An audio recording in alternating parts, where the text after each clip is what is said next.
All right, we're back. And this time I brought a friend. This is Melanie. Melanie's a little tired right now, so she's going to take a nap while we do this.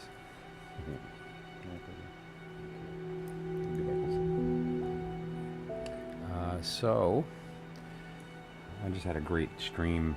Kind of went over a couple things, like basically a dry run that I'm going to be doing. A new series related to different decks progressing through time, starting with the first, which is the enigmatic Visconti Sforza. And so the show is going to be called Demystifying.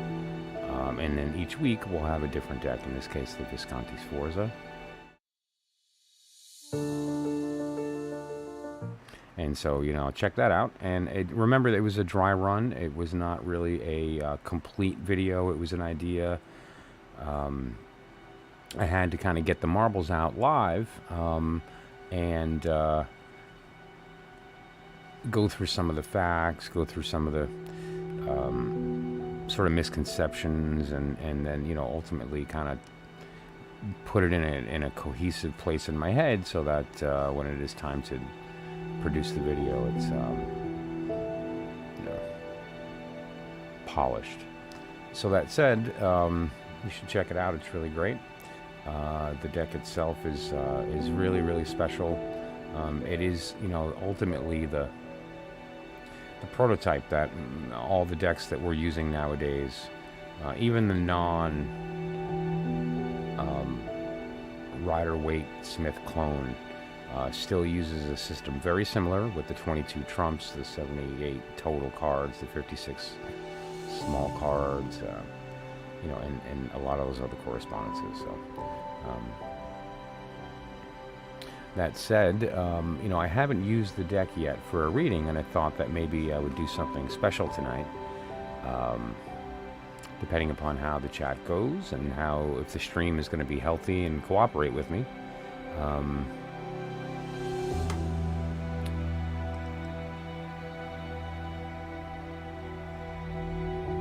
So let me actually pin that. Let's ask me about the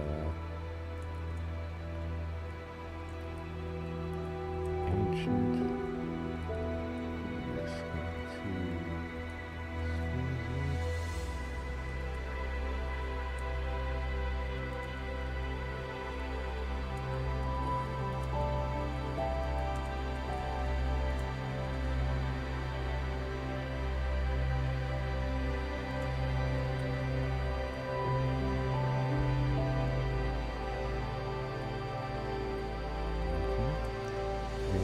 person.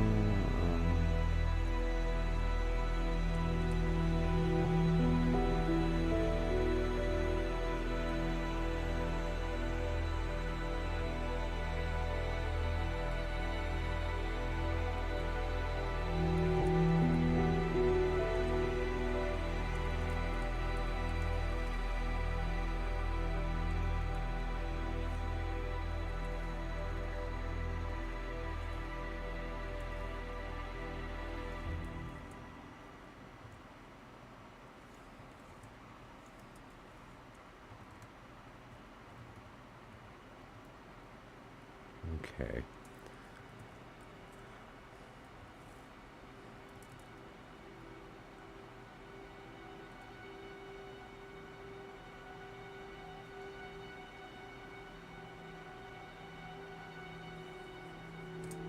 Okay.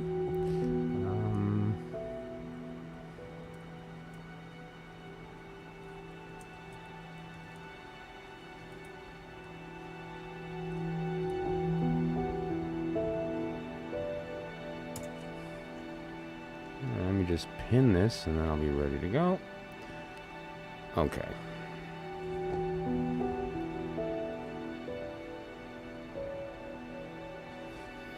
Great.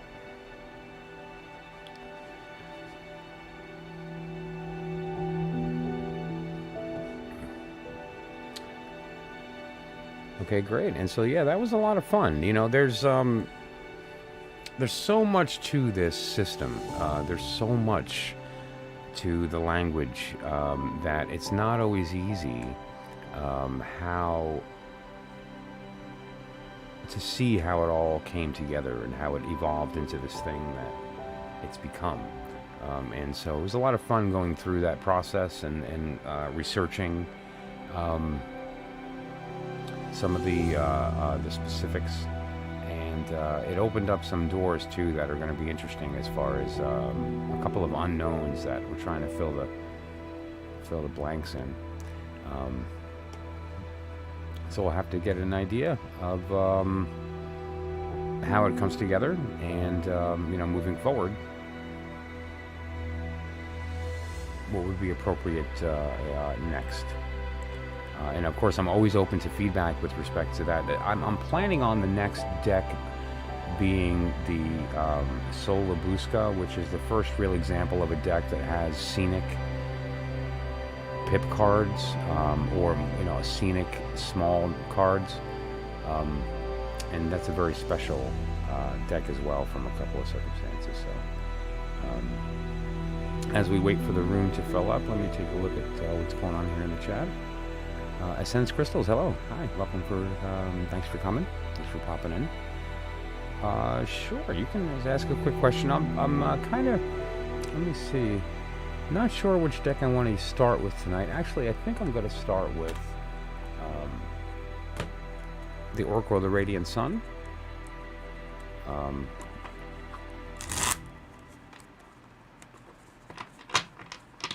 And so, go ahead and ask your question while I shuffle, and we'll go from there.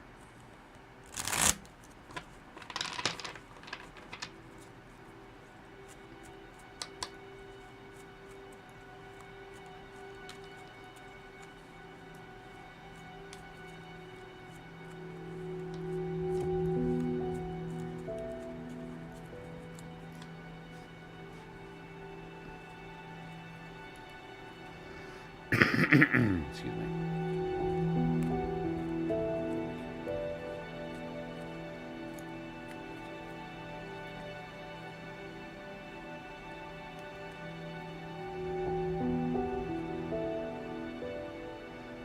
Okay, great. Sure. Let's take a look.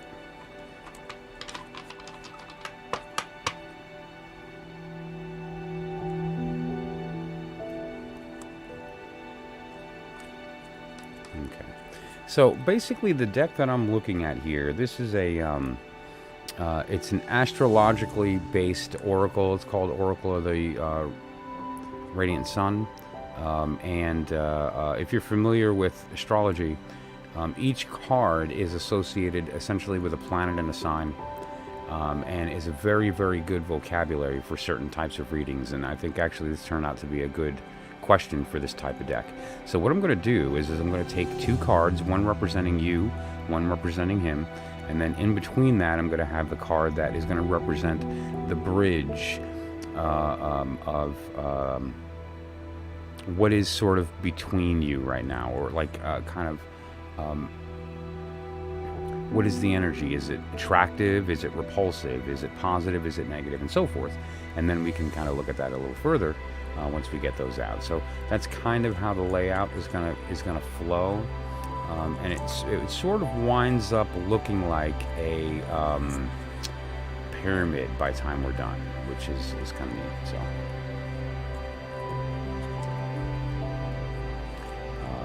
and there's a lot of good nuanced information that can come from this type of system, as opposed to say like a tarot type reading. Pardon me, I have a puppy in my lap, and she's about to slip out of my lap. She's rolling all over the place. Oh my gosh. This is Melanie. Say hi. Okay. Alright, you can go back to sleep now. We're gonna roll off. I have to grab you. Okay.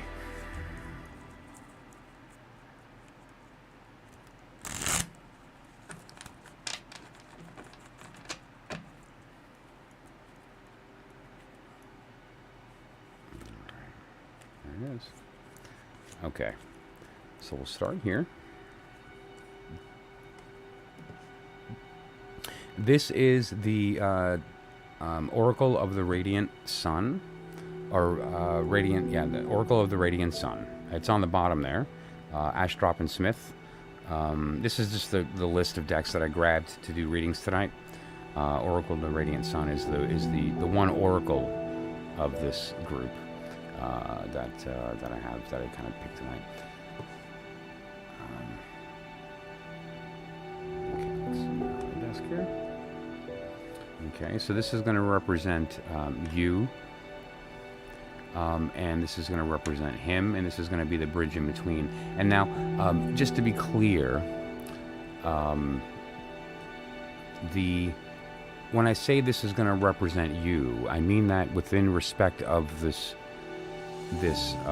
relationship, within respect of this connection between these two people. So this isn't going to be you generally, it's going to be you within the context of this relationship. Okay, and now what we have here is the moon in Aquarius. The moon in Aquarius is, the term that they use is independence, which isn't a bad word, but the idea that they're going for here is the power that comes from self-knowledge,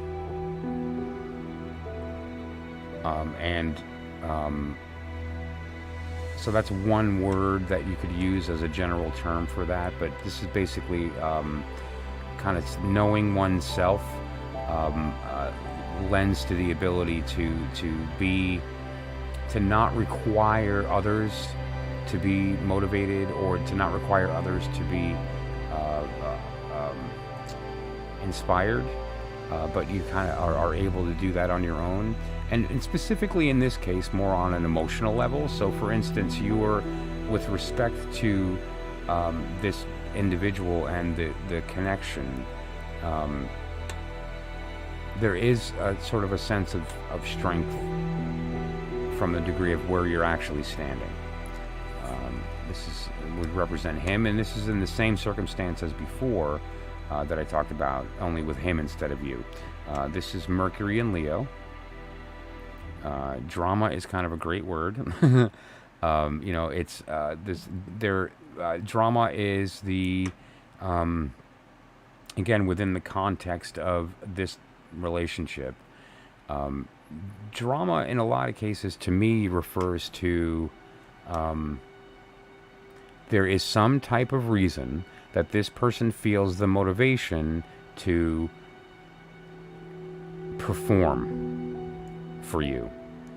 Okay, and then in the middle we have friendship, which is, we have the moon in Cancer. Okay, so with respect to relationships, the moon in Cancer is not the card of the lovers. It's the card of a serious bond. There could be a friendship, but the real kind, not fleeting. An emotional reliance upon each other, and that to be reciprocated, which is a good thing. So I see this as being sort of a there's a real caring. However, I don't see a relationship. I don't know. I don't see this becoming a long-term thing. If there is some type of connection that happens on a physical level or something beyond that, it's not gonna last, and it is not really the nature of this relationship. This relationship seems to be more on a level of yes, a friendship connection, but and even kind of more than that, right? There's something here where, like, for instance, a performer, as an example, needs an audience, and without an audience, they lack, and they feel inferior, and they wither. with an audience, they grow, and and so if you are willing to be that for that person and to sort of be their audience, you can fulfill that. And in respect to the independence part, there may be something that this person is able to offer you, which is the comfort and the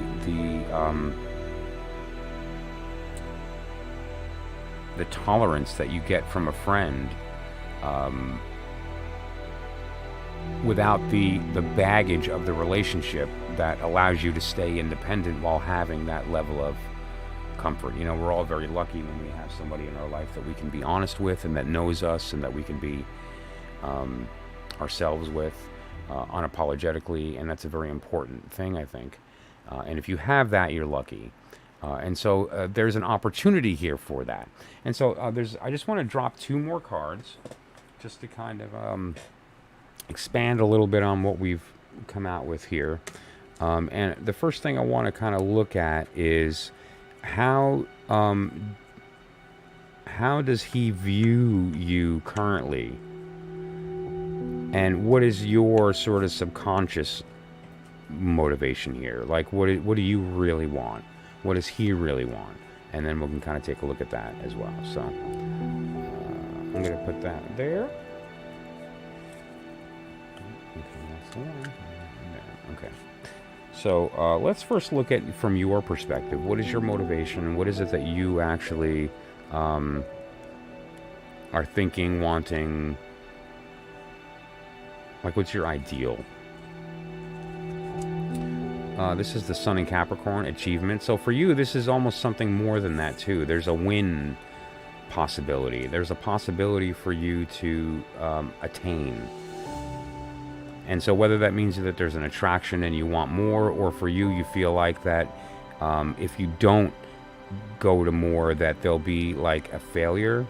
Because you can look at this as it stands, or you can look at the opposite to kind of get context. And so the opposite of achievement is failure. And if your motivation is that, then you're in a position to feel the effect of that emotionally, and so you want to win. You want to be wanted. That's a general way of putting it, but you get the idea. And now, remember, he's the drama, kind of wants the audience. Oh, thank you. I appreciate that. I just looked up at the chat.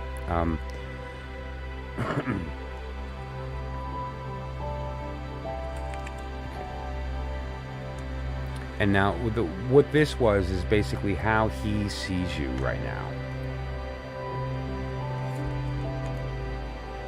Now, this word isolation, we'll talk about that in a minute, but what we have is we have Saturn and we have Virgo.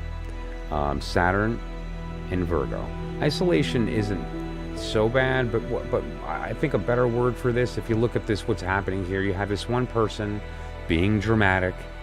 Oh gosh, woe is me, and if only I had somebody there to hold my hand, and then you were there to be the one that holds the hand, right? And I think that is there. It's sort of like the dynamic here is one person is feeling inferior or has a need, okay, and the other person is there to fulfill that and to be that sort of be the one to hold the hand.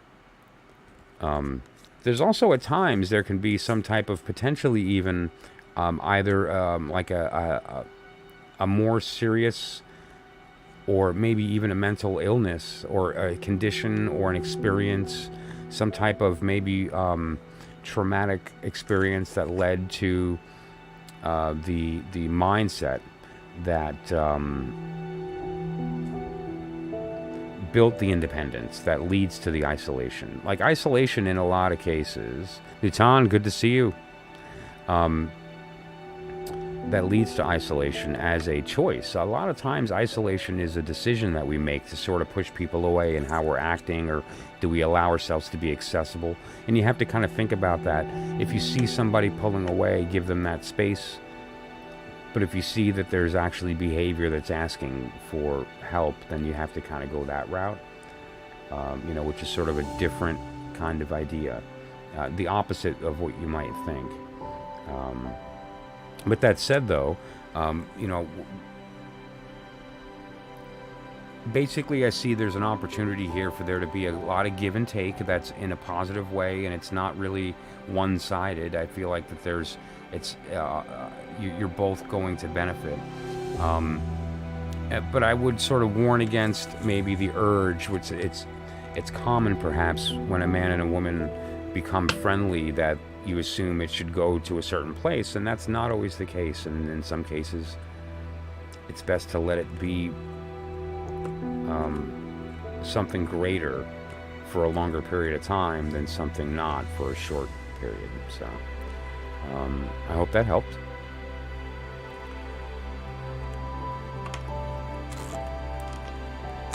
And it gave you a little bit of insight. You know, we can certainly do something a little bit more thorough if you wanted to do a full spread. And there's a couple of types of spreads that I do for this type of thing. The full spreads, what if, the 3-card question, and there's also kind of a love spread that I do that's specific. It's a much more advanced because it kind of gets into karmic energies that kind of got the thing going to begin with. You know, there's this idea in the tarot of as above, so below.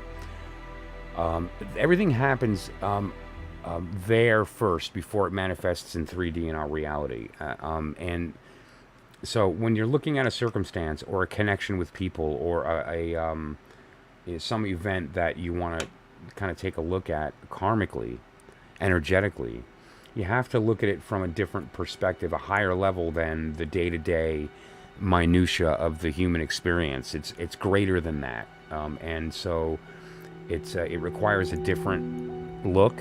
And so there's some love reading. They're a little more involved, and they include some astrology, some basic information, but it's a much more drawn-out process. And if you are interested in that, in the description, there's some information on how to go about doing that. So I encourage you to take a look. And if you did find any value in any of the readings, all I ever ask anyone to do at the minimum, please, is to just like the video and tell people about it. If you felt that I connected, you know, share that and let people know. It really means a lot, especially as I begin to grow the channel. Okay, so Newton, very quickly, actually go right ahead. If you have a quick question, go ahead and shoot. As I'm waiting for the stream to kind of build up and the chat to build up,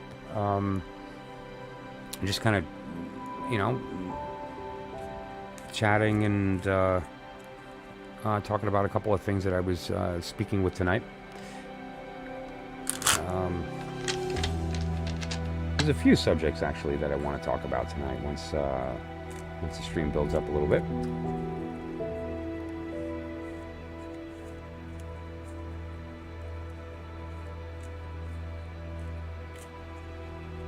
Okay, future husband, treat you. Okay.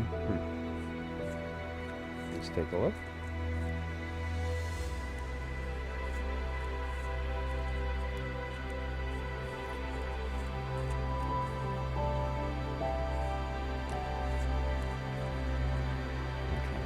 Good. All right, so let me drop down to the desk here. Excuse me.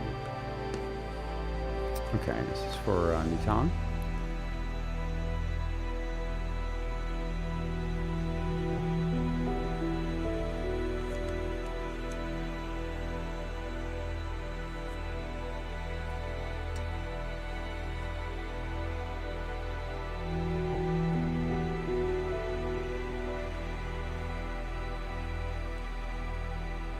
What you have here is the Ace of Rods. This is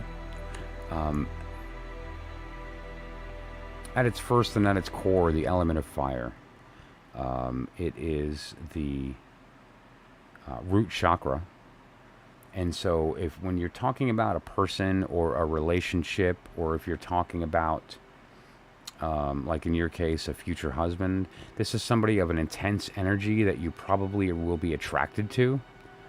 and is probably seen as attractive to other people just because of their energy. It may not even necessarily be physically attractive, but there's a power about this person, and it is it's intense, and people see it. Okay, this is a person that does not dwell. This was reversed. That does not dwell on their emotions. They seem to be kind of a analytical type. Prefer not to argue. Not very spiritual, but more intellectual. That's I would say that for sure. Okay. Wow. As far as how you are treated,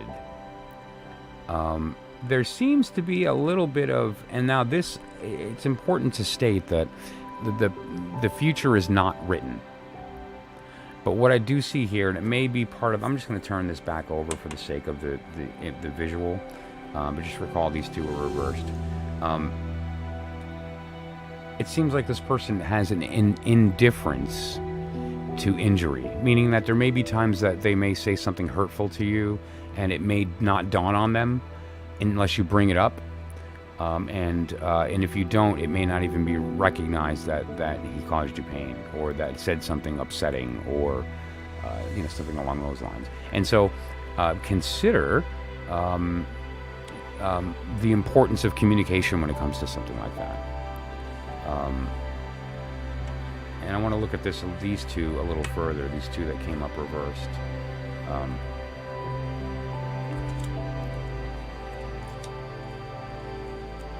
Okay, so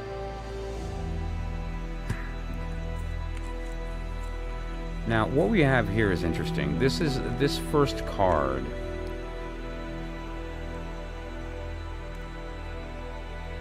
is kind of the idea of the smoke and mirrors, the ideal, the look how shiny, not always a good thing. And this person is kind of lost in that. So what I see is that there is a perspective of an ideal that is not really going to be met. That said, this person is a hard worker and will be busy in that respect, but also tired because of that, and will feel inaccessible at times. So I would say, again, it's important that you speak your mind, that you that communication is very important. And when it comes to marriage, it's important that you find somebody that can fulfill you spiritually, and to fulfill you individually, as well as financially and otherwise. And if that is lacking, that can tend to lead to resentment. Pardon. So consider being upfront about your needs, so that the relationship evolves from the beginning. But what I will say, and what I'm seeing is that this is a busy, career-oriented person that is a little bit at times maybe unaware of how the things they say and do can affect somebody emotionally, and so they may be a bit kind of insensitive. But that doesn't mean they don't love you. That's just sort of their mode of communication, which may really be, sometimes can be difficult, depending upon your emotional type. Okay, and so that's what I see there. And again, we can get into something a little more in depth if you wanted to do a larger reading, maybe like for that type of question. I would say a what if is really good. The what if is a larger reading. It takes multiple. It's about a 15 card reading that reviews actually options. What would happen if this direction or that direction? And it's a good way to kind of get a a good, solid view of the potential circumstances in a situation. So, yes, he will love you. He will care and respect, but that might not be obvious because of his preoccupation with his job, and his communication style will be intellectual as opposed to emotional.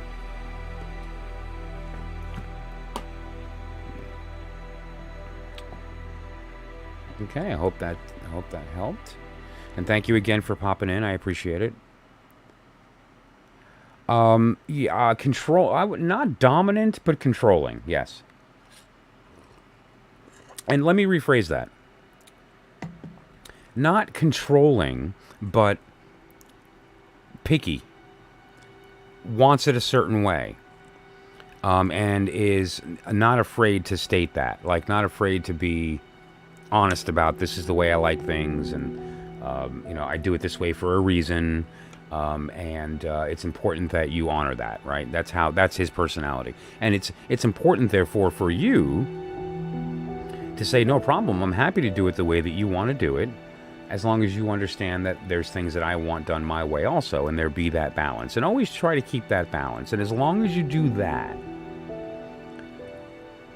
you can have a circumstance where somebody who maybe is not controlling of the relationship, but controlling of how their life is affected, and that can certainly bleed into how it affects the relationship. It's important that you find that balance and you have that communication up front, or it can cause issues. So, certainly keep that in mind for sure.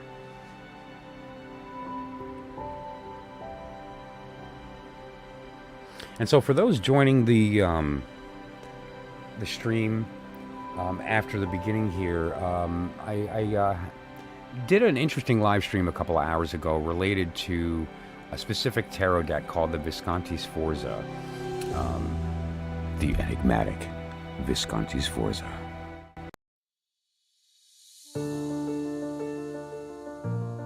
But so, pardon me. But during that process, though, I went through some of the differences and some of the things that have kind of changed over time with the tarot, and the things that have stayed consistent symbolically. And it was a very interesting conversation.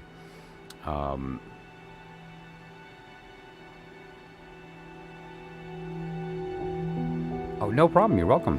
You're welcome. So, that said,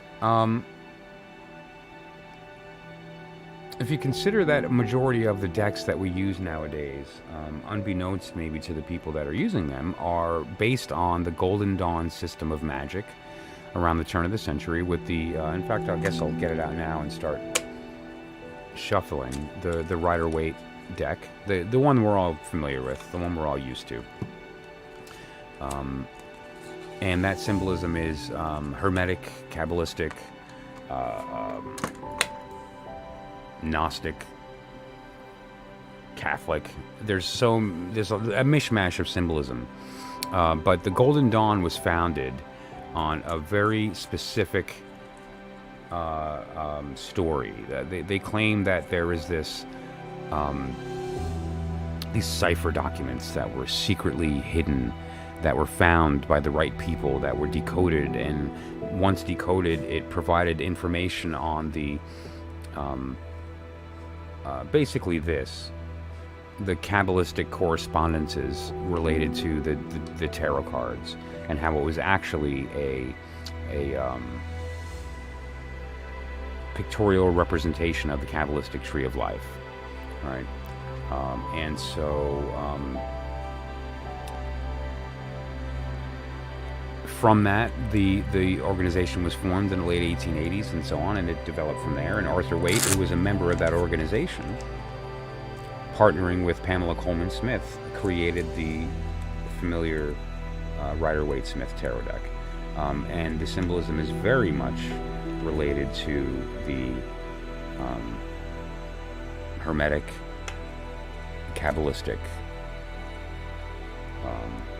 alchemical system of magic. So looking at Visconti Sforza, my question, I guess, sort of like academically, or as part of my interest in study of the cards, was curious, like, how close is the original tarot, at least the original that we have, how close is that deck to this, which is 400 years later, and is totally based on a rigid, developed, polished, hermetic, Kabbalistic system of magic? So how different are they? And I was very interested to find out when looking at the cards and kind of going through the meditative process of each symbol and the artwork and some other things.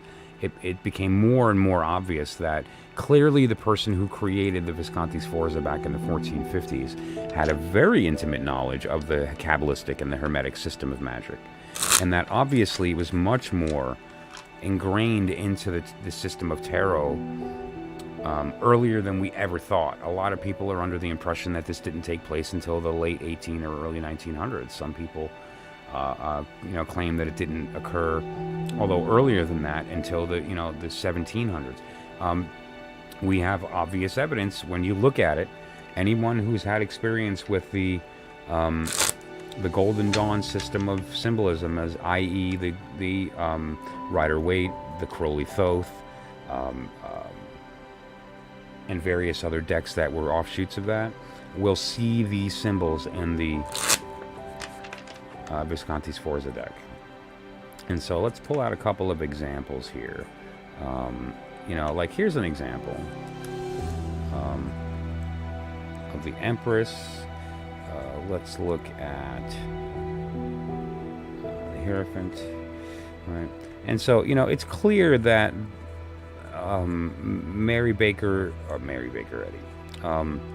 Pamela Coleman Smith, rather, and Arthur Waite were inspired by Visconti Sforza. I'm going to grab the deck in a sec.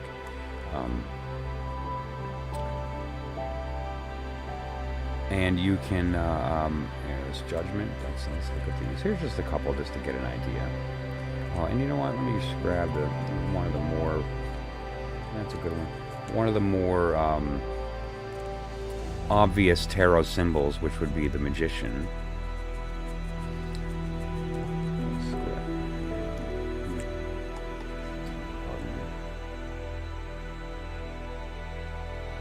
Excuse me.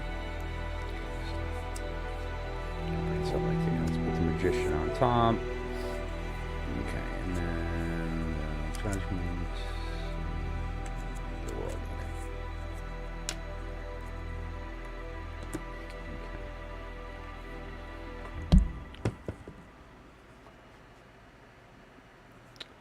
Let's take a look at the Visconti Sforza.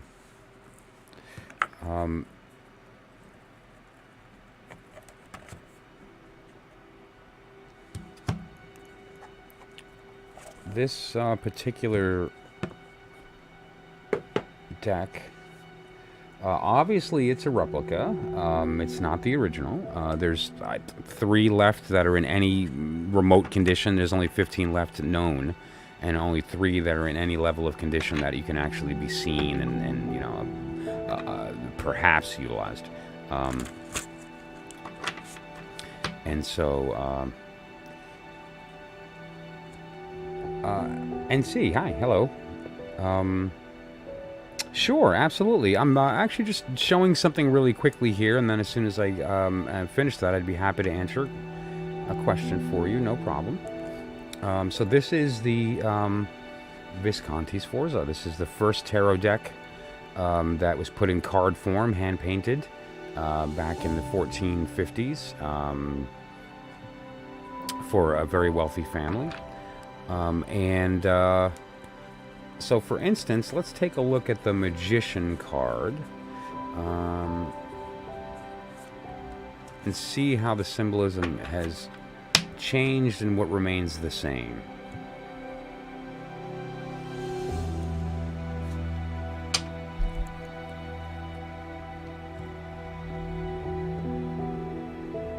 So obviously there's a few themes that right away you can notice. First of all, they're both wearing red.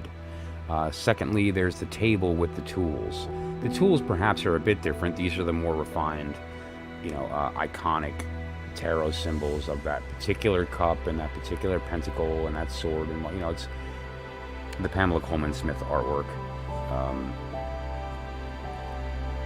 with the magician holding his wand and the symbols laid out on the table. And in this case, it's very similar. He's holding a stylus, which is certainly indicative of a wand. It had a different use back then, but nonetheless. There's a cup, a knife or a dagger, the wand, and the pentacle. And then we have these two little guys here as well. So I'm thinking, perhaps this is the pentacle and this is something else. Like, that's something that kind of is a question that I would like to research. And then there's in this case, he's wearing a hat, and in this case, he's wearing infinity. Okay, let me put this down here. And so we're going to be taking a look at this a little bit further later on as well. Like I said, I had done a dry run of a live stream to kind of get the marbles out on a video I'm producing for a new series called Demystifying, which is going to be, in this case, the first episode, Demystifying Visconti Sforza, then the Solabusca, the Thoth, and various other decks as we go through that process. So that said, I thought it'd be fun to do a promotion. This is just for tonight only. I don't plan on doing this again, just to sort of commemorate this new series. I put together a sort of like a little promotion where the first $5 donation, which would include, or 5 or greater, which would include the 3-card question, the mind, body, soul reading, past, present, future, or any of the full spreads, including Celtic Cross, the astrological houses, the what if reading, or any of those readings live on air, will receive their reading with this deck, with the Visconti Sforza deck. And I have never read somebody's cards with this deck before, and so it'll be a neat way to kind of break the ice, so to speak, in using this deck from a divinatory perspective. And it's never been used for that purpose. It's always been educational, and it's just been shown for historical purposes, and I'm dying to use it. And so the first person that donates for a $5 or better reading will receive their reading with the Visconti Sforza deck. So that's just kind of threw that out there for today. I expect to do that just for today, and we will go from there. So let me go ahead and put this aside. By the way, it's this is very close to the actual size. The actual size was 19 by 9 centimeters.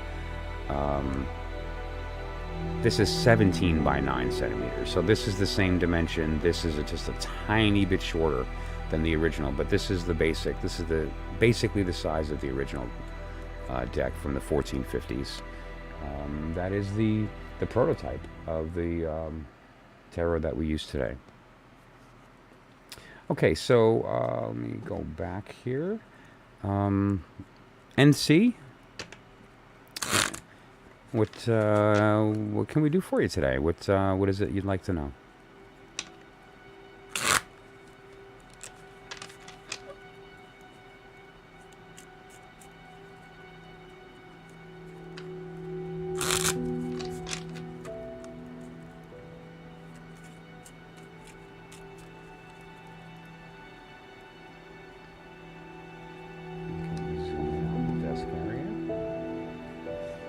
Okay.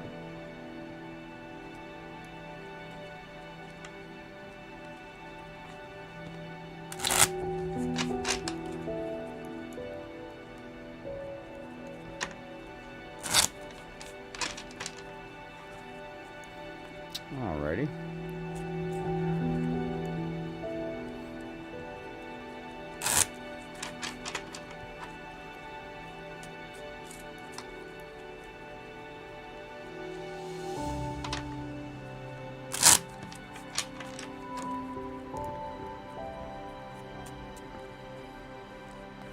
Two more.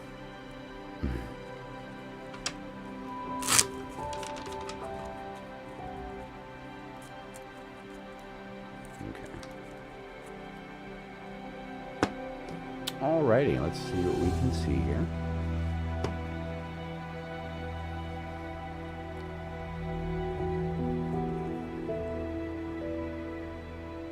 First card is actually kind of really good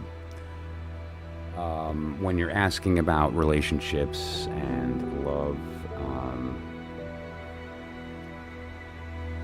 This is the Nine of Cups. And, you know, obviously the cups are lined up. There's plenty to go around. And it also has always, at least in my particular circumstance, has been indicative of like a gathering. I mean, it's if you look at the way the card is designed, there's this idea that this person is kind of Schlock, how's it going? Good to see you. Thanks for popping back in. Alone, and all these cups are behind him, and this person seems like almost like the keeper of the booze, so to speak, right? Like this person is sort of like you got to get through them to get to that back, but there's plenty to go around. So I've always had the idea, and you know, there's a couple of different ways that I've looked at this depending upon the circumstance, like the question being asked. In this particular case, it's this idea that I almost feel like this person's like a bartender, like this person is like a almost like a celebration,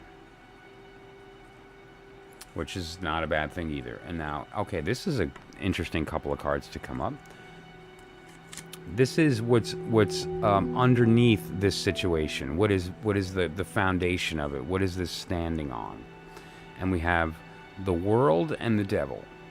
And so here's how you interpret these cards. This is interesting, these two together, because when you're looking at this in respect to the relationship, the World is, with respect to the tarot, is the first/last card, depending upon how you look at the math of that.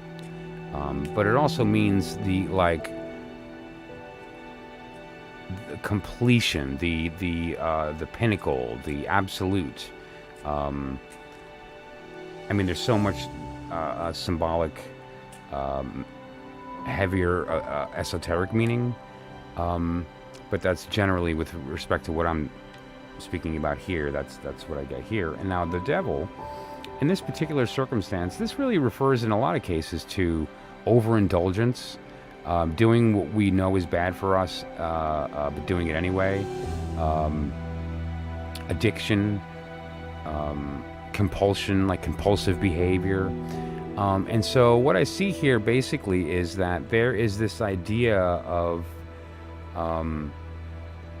something's being ignored, and so that it can be viewed as like as an ideal. And I'm gonna kind of take a look at what that might be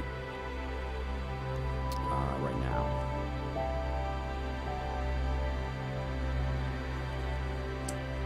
Okay, so it looks like what we have here is that there's this idea from a financial perspective that one of you two is a little more loose when it comes to certain types of spending, and may lend to some potential difficulty. And there's a carefreeness about that can potentially be complicating and irresponsible. So just be a bit cautious of that.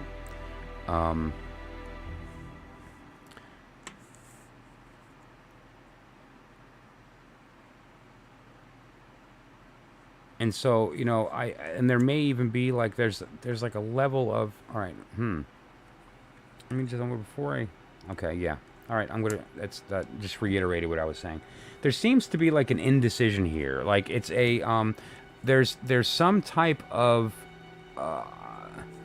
difference between what's being shown and what is real, and it has something to do with money.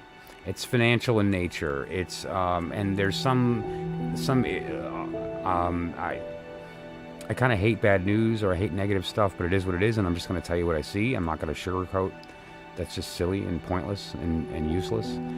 There's like a behavior or an event or an experience or some type of something that's occurred in the past that is being hidden. And that's not going to bode well. That's going to lend to some frustration, tension, frustration. But yeah, so I would just be aware of that. And what I would say is that there seems to be a longevity. There's the two of you, I see you being together. Just be aware of that bump when it comes to some type of potentially maybe not necessarily 100% honest about finances in some fashion. You know, whatever that might be. So, okay, that's what I saw there. Okay, I hope that was helpful to you. And all I can ever ask of anybody really is to, if you do see value in what I'm doing here, please like the video and tell people about it. I really appreciate that. It really makes a big difference when you're starting a channel to get that going and to get that subscriber base built up. It really means a lot, and so I appreciate that.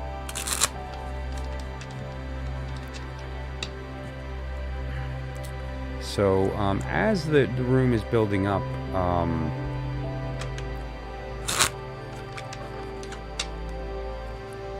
what I'd like to do is, let me just set this aside. Before I start each reading, I just want to pop this up. I just did a video related to the Visconti Sforza deck, and am really interested in doing a reading with this deck. I've never used it for a reading yet. This is a the first tarot deck. Let me rephrase that. The oldest tarot deck that exists. It's from the 1450s. Is very similar. It's kind of the prototype of the tarot that we use today. And I thought it would be fun to have a kind of a special promotion where I the first person to donate for a $5 or better reading will get their reading using the Visconti Sforza deck. So, and that includes a full spread. I'll even do a full spread like a Celtic cross or the astrology houses, the what if reading. That is essentially the half price off of the Celtic cross and the astrological house reading, which is normally $10 or $15 if you want it live on the air. Like you can call in. I have a call-in number. But it's normally $10. It'd be half price. You would essentially be able to be the first and only person that would receive a reading from this deck. No one's gotten a reading from this yet. It's only been used for educational and display purposes. You know, my goal is to create a series of videos for each individual deck, starting with Visconti Sforza. I did the dry run as a live stream a couple hours ago, and go from there. So just wanted to put that out there. Next, I guess,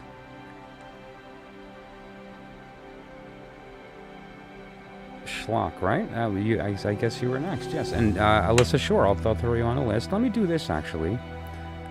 Let me close the list real quick. Okay. Free readings. Closed.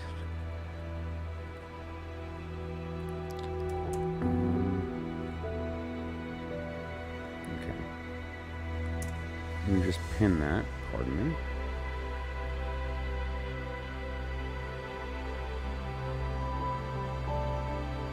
You know what? I don't think I want a pen. Back.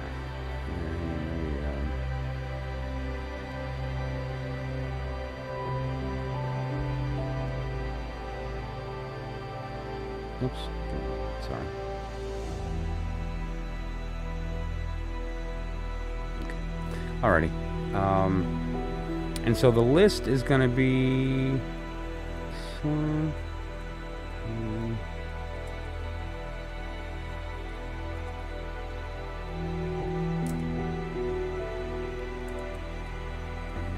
Alyssa. Okay. So, yep. Okay. Okay, great.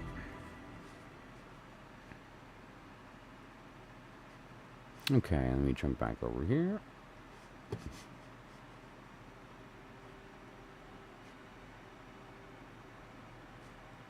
Okay. Alrighty, so the question was Vidisha's current feelings. Okay, sure. Let's take a look. Actually, let me switch decks up. Try something a little different.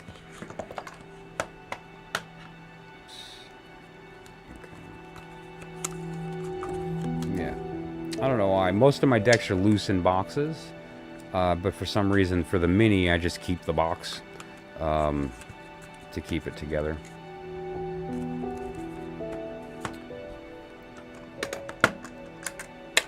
Okay, I have to say, I haven't actually used the Thoth deck in a little while, so I'm pulling it out.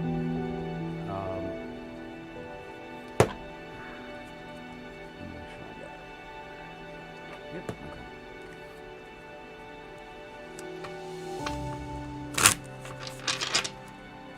Yeah, interestingly, you'll see on the Crowley Thoth deck, he used this very similar image to the Rose Cross that is familiar with the Rosicrucians or Amorc or the Golden Dawn.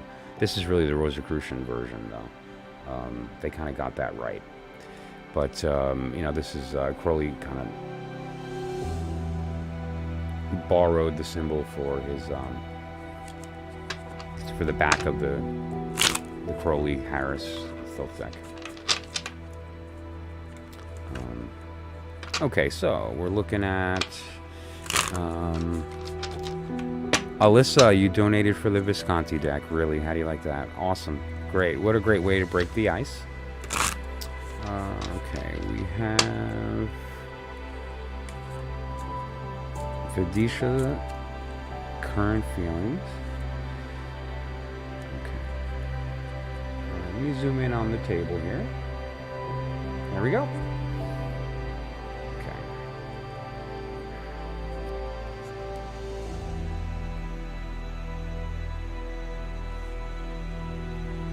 Well, that's a good card. That's not a bad card to get when you ask a question about how does somebody feel about me. So, but let's get a little more specific. But that, any questions? It's the sun. It is kind of universally considered to be a positive card. But it also refers to some of the other ideas related to, well, the sun, for instance. The clock of time, you know, the seasons, the zodiac, right? See the zodiacal representation around the sun. It really is beautiful colors. She really was quite an artist, Frida Harris. But let's just I'm going to throw a couple quick cards to take a look at, maybe really drilling down on how they are feeling. Okay, interesting. Ace of Wands, right away, bang, they're attracted to you. There's an energy there. There is a desire. I'll just say that. There is a want. And it's real. This here is how they think you feel about them. And this is interesting. They feel like you feel superior, or that like you're I don't know. maybe you're being shy, and you're concerned about how they're going to react, and so you act oddly around them, or perhaps you've maybe act indifferent or sharp, or whatever the case may be. He views you as viewing him through this lens. This is how he thinks you think of him. Okay, and so keep that in mind, because it's up to you how you act, react, and your physical mannerisms and so forth when you're around him are going to inform how he thinks you feel. And so it's important that you're kind of putting out the right vibe. But I will say, again, there is an attraction here. There's a positive energy. And some other qualities of this as well. Let me zoom back in there. Some other qualities of this as well are intellectual, like very smart and kind of quick. Intellectually, he sees you as witty and intelligent. He sees you as somebody that can hold their own. Like I don't think he sees you as inferior. I think there's this sense that he's looking at you as somebody that is formidable in their own right. Like you have an authority about you that has earned a respect. And but somewhere subconsciously, whether it's through your behavior or just his own personality quirks, who knows, but somewhere in there is this in the back of his mind that you feel superior, or like you feel I don't know, I don't think he thinks you like him, and you should maybe adjust that so that he knows that, kind of where you stand. I don't see that as being a bad thing. And now I'm gonna just shuffle and pull one more card, which is gonna be sort of basically the what should you do next? Like what would be a good next step, so that you have a favorable karmic outcome, like that you're going with the flow of the karmic river as opposed to against it. And so that's the question that I'm asking. And I'm gonna pull up one card. And kind of give you the final message with respect to Vidisha. The Knight of Cup. The Knight of Cup is the bringer of emotion. This is a person that is the person you call when you're crying and you need to talk to somebody. The person that is there for you when you need a hug. The person that is there that'll tell you that you should change that color because it doesn't really go with what you're wearing. Kind of a best friend, but more than that, because they really genuinely, there is a love and there is a vested interest in your emotional health. Okay, and so that's a good thing. All right, so I hope that helped.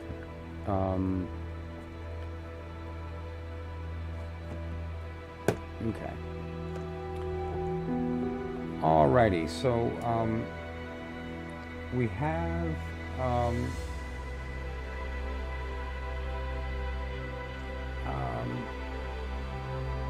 me just pull this up here. We had a promotion today. First donation of $5 or more would receive their reading, whatever reading that they decided, using the Visconti's Forza deck, and we have a taker, and so I'm very excited to say that we're going to be able to see a reading with this beautiful deck. Now keep in mind it's obnoxiously big. All right, it's pretty big. It's a 19 by 9 or 17 by 9 centimeter, and so I'll have to kind of work around that as we go through the reading, but I'm sure that we'll get through it. It's also a little difficult to shuffle in the riffle manner, and so I'm just going to be going through that process here. Let me quickly change the pinned message since we no longer have that promotion. Okay, great. And let me move over here. Okay, great. So, let's see. I would like to know what the future holds for me and Jay. Great, sure. Okay.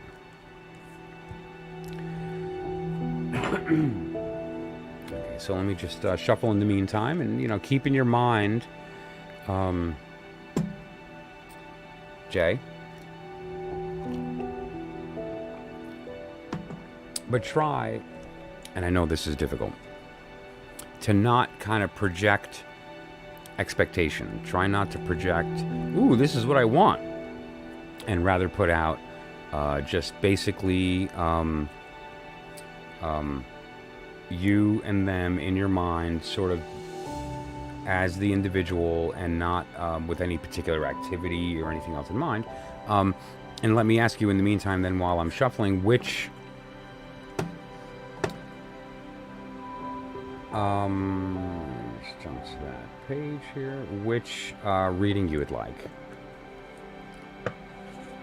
So, because of the promotion, it's anything that's up there, and let me just describe some of these so you can tell me which one you'd want. Obviously, the Celtic cross, I'm sure everybody's familiar with. Right? It's the 10 card reading, and it goes through. It's a very in-depth, actually, because it's very. You've got one circumstance you're looking at, and you're looking at it from basically 9 or 10 different angles, basically. Okay, and so that's the Celtic cross. Another example would be the astrological houses, and this is basically it's a 12 card spread where we look at each. It's similar in nature to the Celtic cross, but it looks at the specifically the astrological houses as the positional meaning. So, like, as opposed to with the Celtic cross, where the card that's number 2 is what helps and hurts. In the circumstance of the let me jump back to the thing here. In the circumstance of the house reading, the astrological houses, the second card would be related to like your possessions and so forth, because it's based on the wheel, the astrological wheel. And so, which spread would you like? Which type of reading would you like? The Celtic cross, the houses, the what if? I mean, you're talking about you and Jay, future, Celtic cross. Awesome. Okay, great. And so this is just a reminder for everybody of what the Celtic cross means. And as I go through this reading, I'll be flipping back and forth to this view here, so everyone can remember the positional meanings. Okay, as we shuffle here. Very, very interesting. And just to put it out there, if anyone would be interested in seeing this deck in person, the real one lives in a museum in New York. And there's 2 other copies that exist on the planet that are like halfway decent quality, and they're in Italy. And so between those 3 decks, how lucky are we that there's at least one in the Western Hemisphere. So, okay. So that said, tonight's work is to observe, identify, and communicate the karmic silhouette, the shape that is made by the souls that are combined between Alyssa and Jay. What is the nature of that relationship? What's upcoming? And what should they know?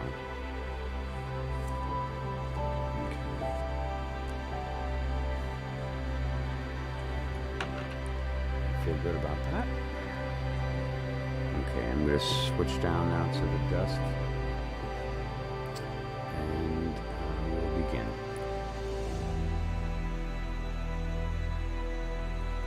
Okay. So, the question was, what does the future hold for me and this other person, in this case for Alyssa and Jay? And so the first card that we're going to see is related essentially to like I had mentioned in the beginning when I started, the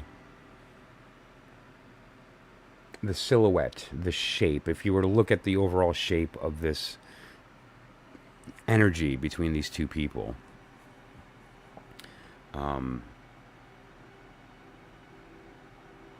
and what is the crux of the situation?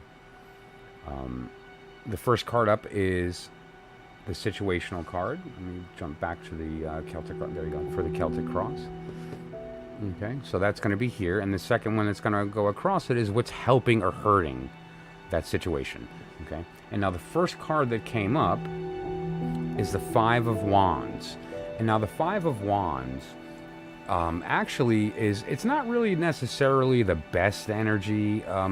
It's not really bad, but it's not positive. It typically refers to there being some type of strife, or like strife is a word that's used often in the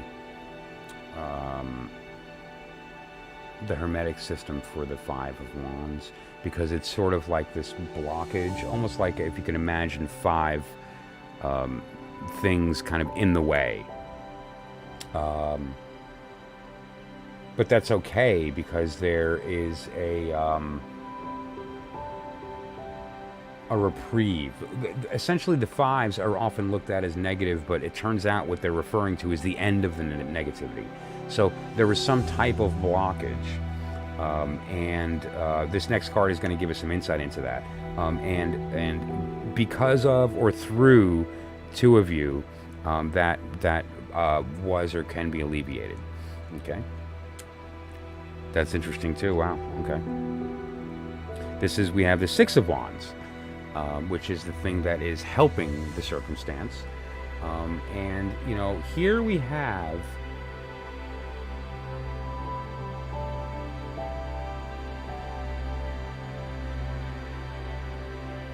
this is kind of like a tumultuous vibe.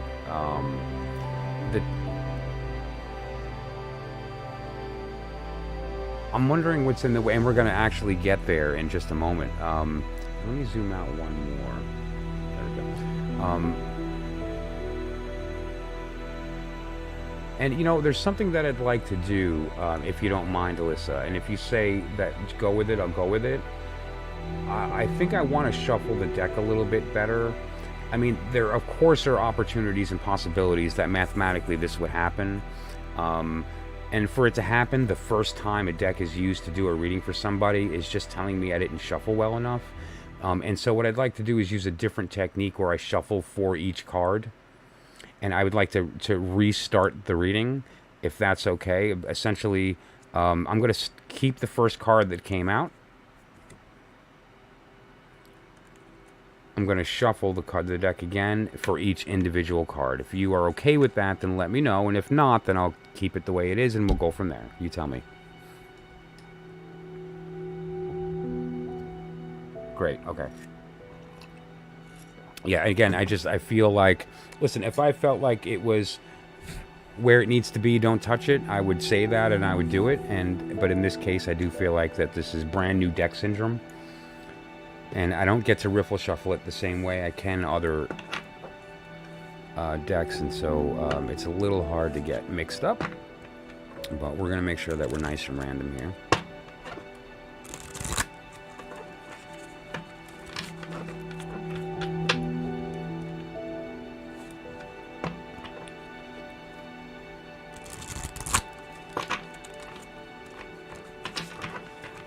Yeah, that's just not working.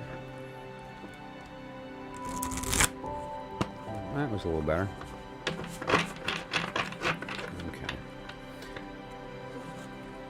Yeah, big cards are pretty and really hard to shuffle. Okay.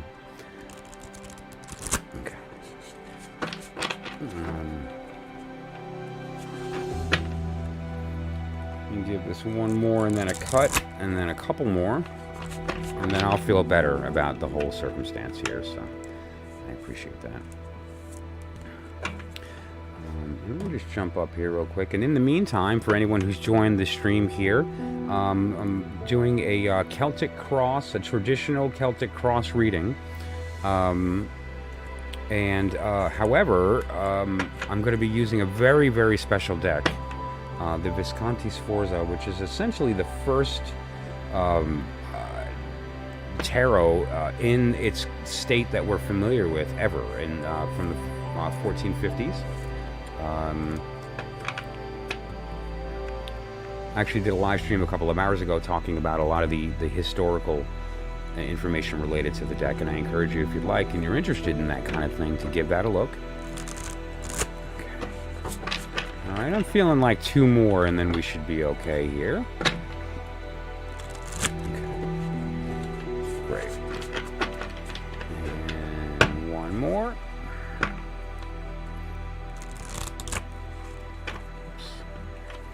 I'm going to give that a cut.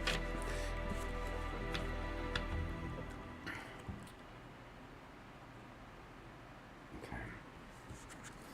Alrighty, so this is the first card, and again, for those of us following the Celtic cross, this is number one, which is referring to the situation, and this was the Five of Staffs, Five of Wands, Five of Staffs. Okay, and so the second card is going to be... This is a very good card. This card represents... Pooja Heights, thank you for joining. I'd be happy to answer a question. The free reading list is closed for the evening. And when I'm complete with this reading, we can talk about doing a question, no problem. The Eight of Coins is a very good card related to abundance, and not in your general sense of like lots. It's more of cultivated, meaning that the work that you're doing together will result in a positive outcome. It's not like someone's going to knock on your door and hand you something. This is more the effect of you've planted the seeds, you've done the work, the two of you picked every weed, you fertilized when you were supposed to, and this is the effect of that. This is the reward that comes from that work. And so what I see here is not just abundance, but due to the fact of you two working together to create this thing, and that work is what drove that abundance. Okay. The next card goes up toward the top, and basically that is the what's in your mind. What do you want? What do you desire related to the situation? But also, more than not, there's an important implication here. It's not just what you desire, but the implication is that it's not yours. You don't have it yet. It's what you want, not what you have. Okay, so this next card is related to what you want, not what you have, with respect to this circumstance, right? So you and Jay. Okay, let me try this. I've never tried shuffling it this way. This man actually let me kind of get it. It's not so bad. This is a little better, but still an awkward position.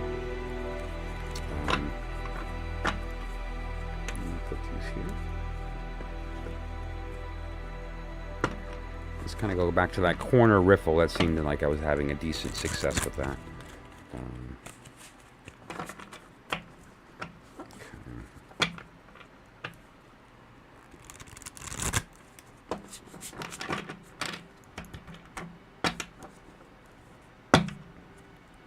Okay. Give it a quick cut. Okay, and this is the third card.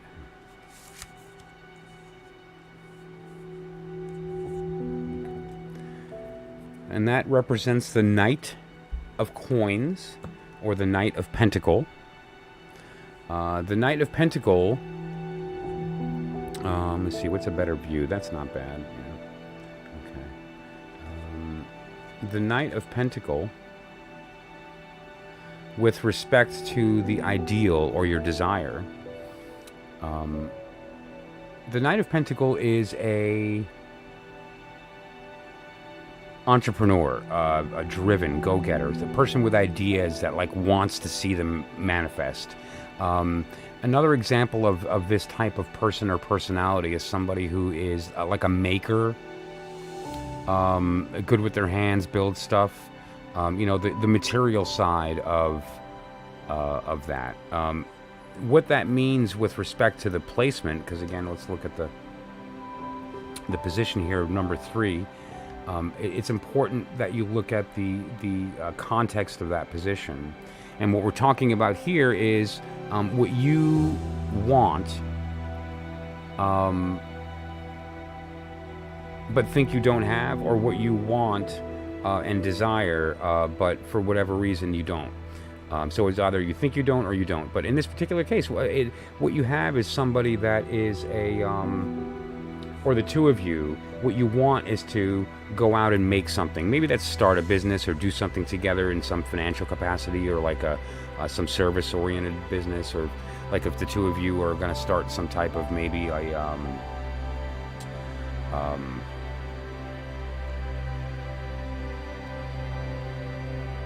either way, producing something tangible. Like an example would be if like two people get together and like create a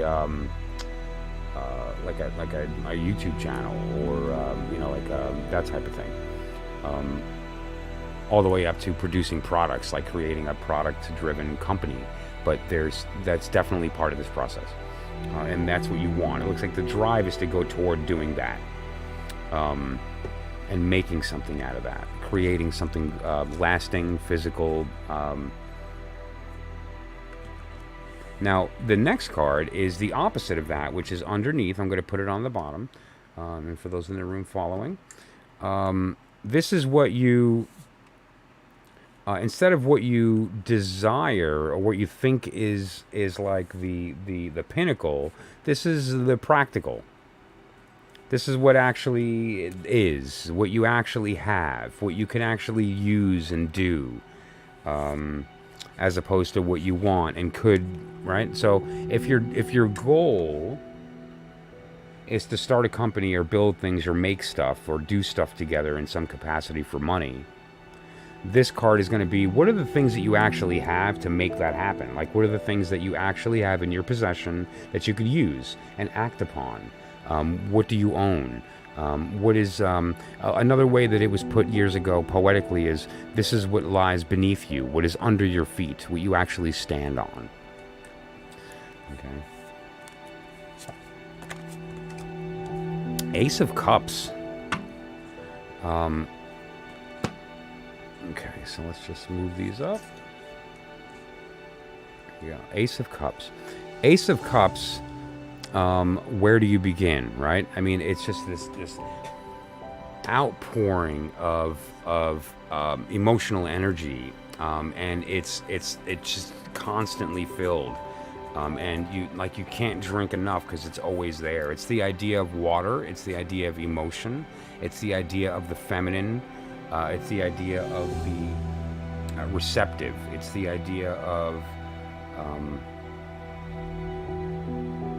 compassion and giving. It is passive as opposed to active.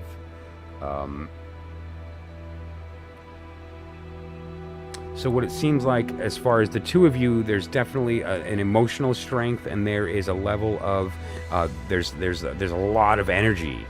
One important component, which is kind of illustrated here, they didn't do a bad job. The water is kind of pouring out into this beautiful ornate cup. Some of the imagery you'll see in decks related to it's such an outpouring, and I think that's the important point, is that there's a constant flow. So what you have now with respect to the Celtic Cross's position, in this case, the fourth position, what this is telling us is that you have a good foundation for an emotional stability, and there's going to be plenty of energy to make happen whatever it is you're looking to do. And I would say that look forward to that. Like, there's going to be no shortage of that. I don't see you getting burnt out in this circumstance. I don't see there being a exhaustion. I see this being a very good, positive, energetic circumstance. The next card is the past. But more specific is the immediate past. It's kind of like the recent past, not a past life thing, not a when you were a child. This is the immediate, recent past. And I'm just going to right now grab as well the card after that, which is the immediate or recent future.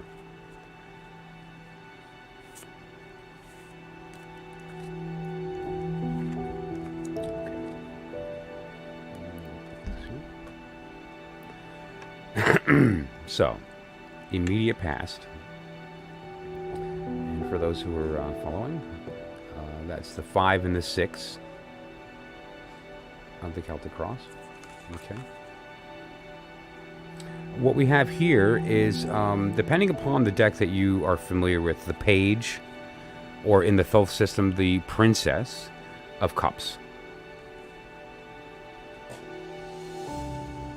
Oh, my puppy just jumped up and then she decided, no, I'm going to go lay down in my bed instead. So, this is the, let me zoom in on that. The Princess of Cups or the Page of Cups, which is the sort of younger or less experienced form of the element.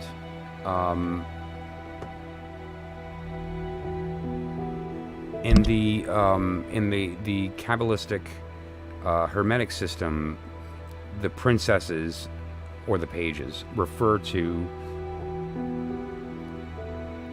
basically it's the physical manifestation of the element. Like, for instance, if this is the root in the ace, this is the humanized, anthropomorphized version of that. And in the immediate past, what I do see is that there was some type of emotional instability, or potentially confusion, or another very common sensation I get oftentimes with the Page or the Princess of Cups is a sense of airiness, like a sense of and I don't mean unintelligent or ignorant, but rather unaware, like distracted emotionally. That's a good word. I like that. Distracted emotionally. So there was some type of emotional distraction in the past with one of you. If you had to talk about who, this would be the younger of the two. This would be the person that's considered to be the more feminine.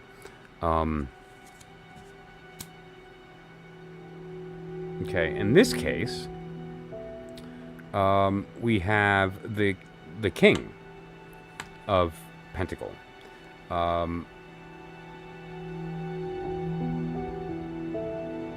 This card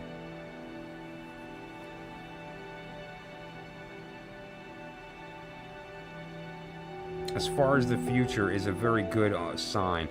Basically the way this is looking is that there is a level of, this is a kind of like this, the past was this, that entrepreneurial spirit that sort of lacks experience but is all drive, and here is the opposite of that, which is that there's experience and authority and it's been earned. And this person is in a good position, not just financially, but more importantly, there's a solid foundation underneath that person. They sit firmly because they've done the work and succeeded at it. So the future is a very good thing. And especially in respect to this growth, that the 8, it's coming up in the same fashion here, manifested as a person, which is really, actually, I like that a lot.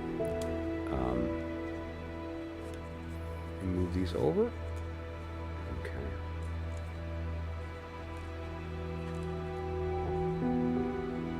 So the initial card of the strife,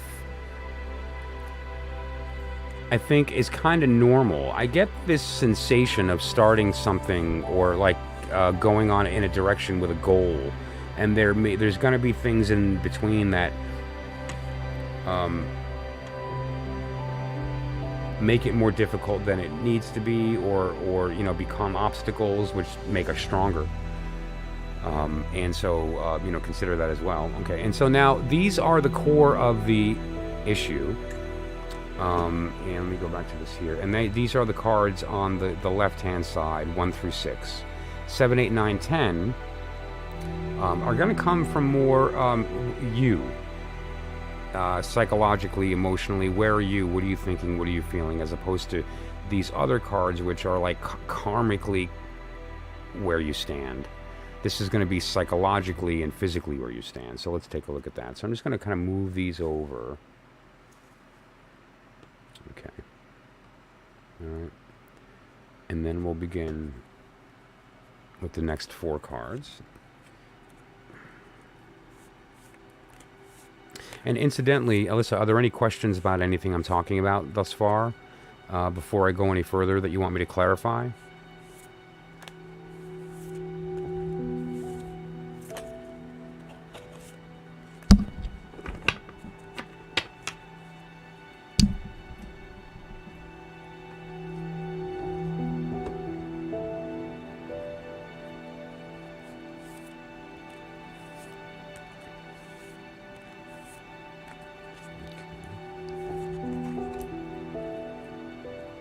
Okay, great. All right. If anything does pop up, feel free to pop in and let me know.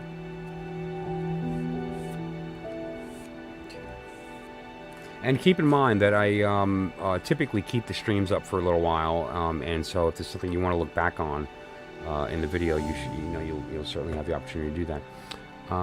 Would you like to know the situation between me and Jay, or should I keep it to myself? Okay, well, that's up to you. I mean, I feel like the more I know, the more that we can get specific into circumstances. So that's always better. Sometimes in a public setting, it's not always easy to, depending upon the level of the personal nature of the conversation. So it's up to you if you want to divulge that. But yeah, it would definitely be helpful. And while you're doing that, I'm going to shuffle and pull the next 3 cards. And so we'll go there, and then we can review the reading based on what I've already stated and what you're going to share, and then we'll go from there to button up the last 4 cards and tie a bow on the whole reading. Okay, so you go ahead and do that, and you can let me know in the chat what the situation is, and then I will continue to shuffle and get these next cards out. So it's going to be the second one.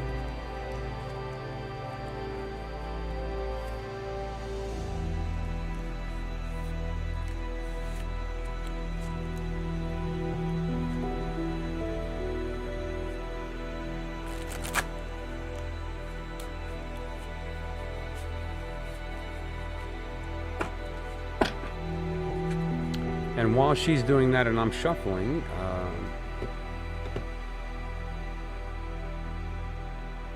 we're using the Visconti Sforza deck for this reading. This is a very special deck that I wanted to talk about tonight and to show.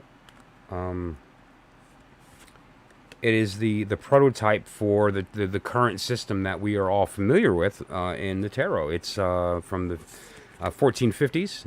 I did a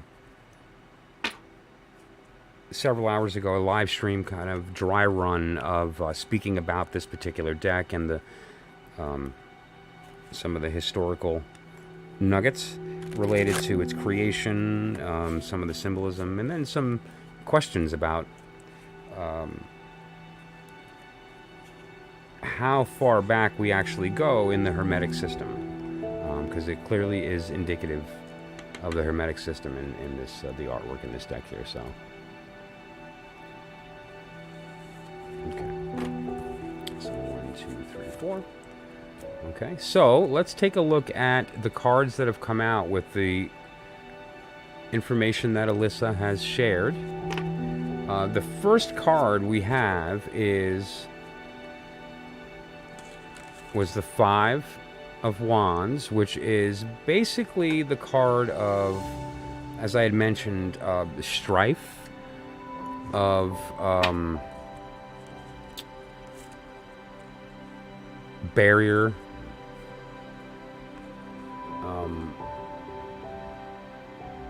difficulty to overcome, and then what crossed, what helps or hurts, was this abundance. And so if you're okay,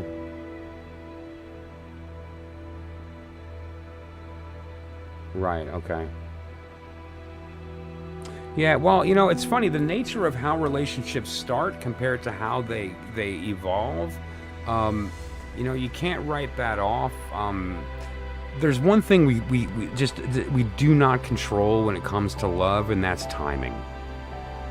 And sometimes, you know, even, I mean, look at, not to be cliche, and I don't know how old everybody is in the room, but look at When Harry Met Sally as an example. You know, about how you know, it took them decades to finally get to a point where they were both in a place where it was going to work, and they probably were destined from the beginning. And that's not just a Hollywood story. There's really that happens often. So I'm glad to hear, first of all, that you broke up amicably. That's if you can have a respectful understanding that you can move on, then that's great, and continue to be friends at least, or, you know, speak. Although it says, you know, you haven't talked since, or no contact. This then is important. This is what's underneath you and what's real and what you have. And what this is a lot of emotion, like an outpouring of emotion. So that's clear that what's beneath you, what you're actually standing on, is that there are feelings, and probably more than you're thinking. The disappointment there might be important. The immediate past does seem like, this card can seem kind of, like I mentioned, airy. It can be representative of kind of like an emotional indifference or an emotional immaturity, as I think more appropriate. And as far as within the past of the situation, how that was facilitated is debatable, and we can talk about that in a sec. Then there's the immediate future. This is interesting because we do have this elevation, and we have this circumstance where you're okay, yeah, great, where you're moving into a state of like serious stability, like serious stability. There's you're in a very good position to stand on your own. This person is in a very good, solid position. Now this here, the top card, which refers to what? Let me zoom in on that again. Sorry, pardon me.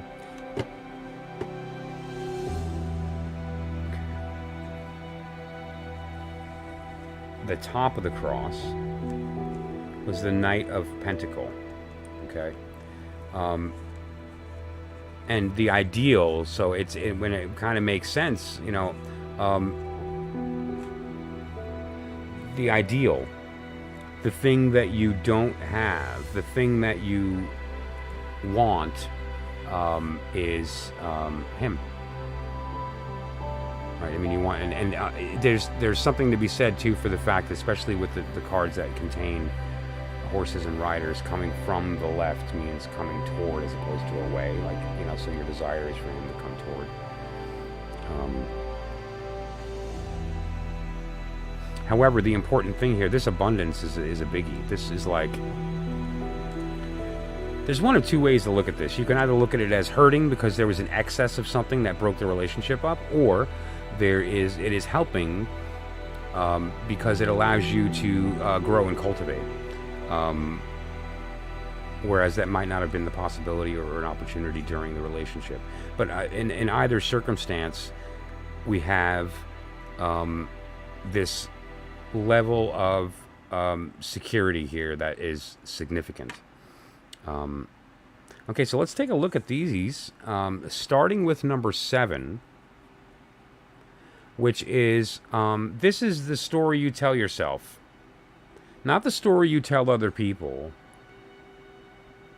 But when you're thinking about the relationship and you're thinking about him and you, or who did what and when or where, how or whatever, this is where you're coming from. This is the kind of the lens that you see the world through. And we're talking about card number 7. And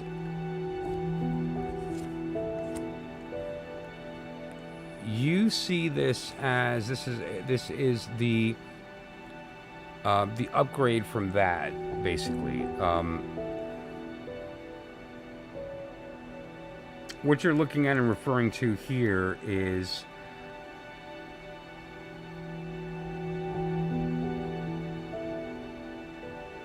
there's definitely this desire to create something. There's definitely this want to physically manifest this thing. That's undeniable. However, from your perspective, the lens that you see this circumstance through is a level of practicality. There's a level of like, it seems like emotionally there's a lot of want and tumult. The ace is as strong as it gets as far as that goes. But yet at the same time, there's a lot of earth, and specifically as from your lens, it's like you're trying to look at this practically and not be overcome by that. It's almost like there's a willful energy that's specifically put out toward, I'm okay, I'm strong, I've got this, I can handle it. Like, and so that's sort of what you're telling yourself.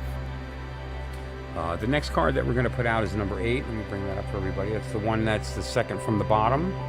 And this is going to be the stuff that's like surrounding this circumstance from the outside. Influences like, for instance, friends. Influences like, for instance, Jay. Influences like things completely out of the scope of our control, like acts of God and things like that, disease or injury, whatever the case. There's things on the outside that are affecting this situation, and what I am seeing in this particular circumstance is interesting. I always get the vibe with this card of and it's neat because in the PIP version, the way it works out, it actually lands pretty well. Of one too many. Like, there seems to be, as an example, just as an analogy of drinking, it's the one drink you shouldn't have had, or if you're talking about like eating, it's like, you just made the tray of cinnamon buns and you ate a bunch and you're feeling full and you're like, oh, I got room for one more, and it was a bad idea. That's the kind of the idea of this card, just as its general meaning. And so within the scope of the positional meaning, when you're looking at like sort of excess, when you're looking at like outside influences, everyone's got an opinion. And more important than that, I think that there can be a lot of distraction when you're being pulled in a lot of directions emotionally. And so part of the circumstance here that led to this situation, the strife, what led to this card is excess. Hyper arousal from every angle, like everywhere you look is stimulus, and it's whether it's friends in your ear or social media or both, what's going on in the world. Basically, one too many. Just kind of there was too much outside influence that was emotionally generated. And that's something, if you'd like, we can expand on later. Like, we'll get there when the reading's done. We can go one by one and look at certain cards and ask questions and kind of do that. Okay, let's pop up the next thing here. That's going to be number 9, third from the bottom, which is hopes and fears. Like, what is it that you are hoping comes from it? Which is different than this card. This card is sort of your like subconscious, like, and more specifically, this is like your ideal, like what you think would be perfect. Whereas this, oh good, I'm glad. This is more, or the next card I'm going to drop rather, is more what you think is actually attainable. Like a hope is a little different. Like it's something you actually think is attainable. This is ideal. Okay, and that is the sun. The card is the sun. And incidentally, I just want to zoom in on this for some of the tarot diehards in the room. This is the sun card from right there. Okay, this is the sun card from the Visconti Sforza. Really interesting. They chose a red sun, which I believe has some alchemical meaning. But anyway, and we can have that conversation another time. But that said, this is their interpretation of the sun, and I just love that. That's just great. That's going to go here. And so basically, what we're looking at here, your hopes are, they really are beautiful. Truth. And consider the fact that in the real deck, each card was hand painted, obviously, and there's gold inlay. Like as an example. All those little bumps in reality were hammered gold that was laid down and then painted on top of. Can you imagine what these look like in person? I mean, phew, like really, I mean, just to even look at them, let alone put them in my hands, would be such a privilege. This the sun card in this particular circumstance refers to your hopes of fulfillment, of joy, of light. And then as far as the fears are concerned, it would kind of be the lack of that,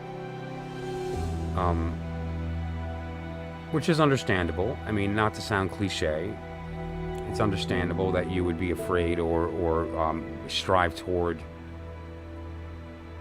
light. I think that's, healthy. Let me flip back here.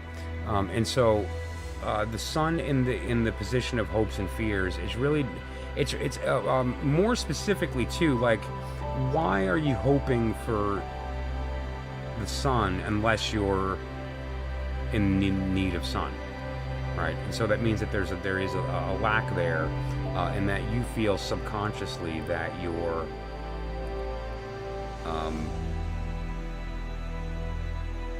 that there's a necessity there, that you're not being fulfilled, and that you could use that the warmth and the light that the sun provides.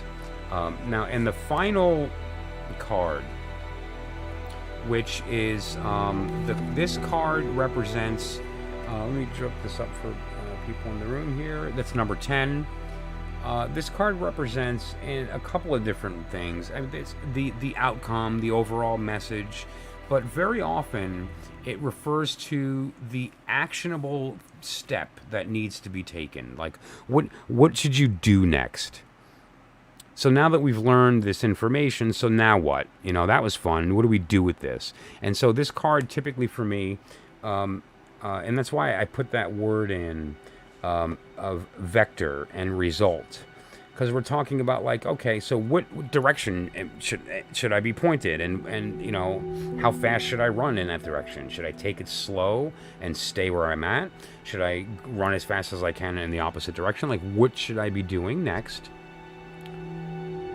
what's the actionable step to alleviate the karmic tension and to kind of go with the flow of my destiny. And so that card, beautifully, is the Two of Pentacles.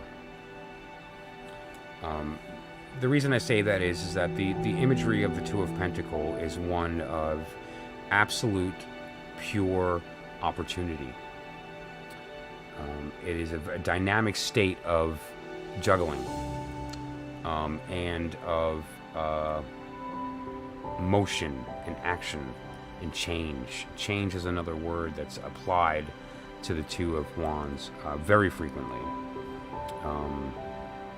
If you can imagine the yin-yang we've all seen with the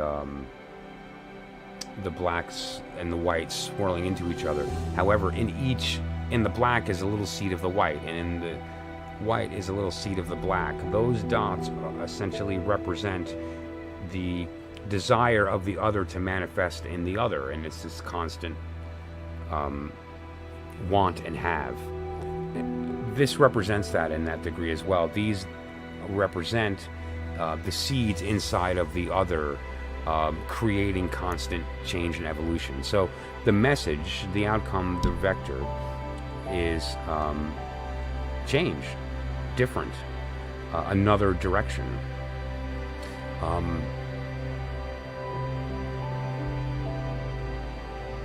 I would say that that could also include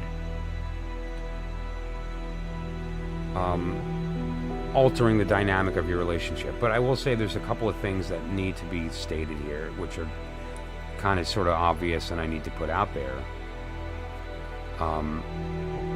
What you want and what it is can be different, and so just consider the circumstance and think about, is this what I want or what is actual kind of real and what is attainable? And secondly, it might not be healthy to pursue a non-romantic relationship with this person if you know that there's feelings and it's just going to wind up bothering you and you resenting that you can't be together.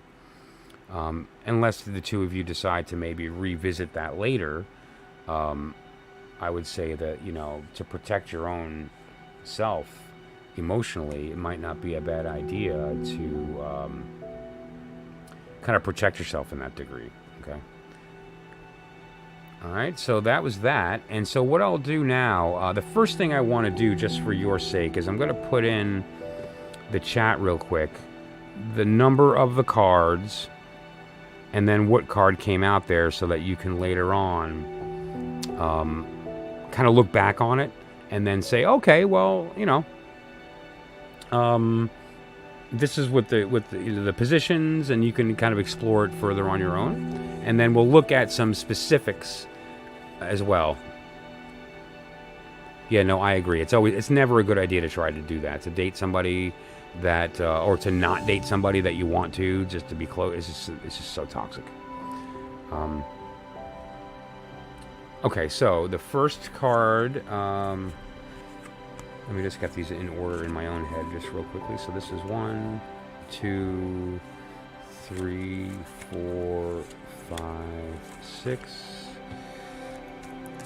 7, 8, 9, 10. Okay. All right, that's it. Great. So,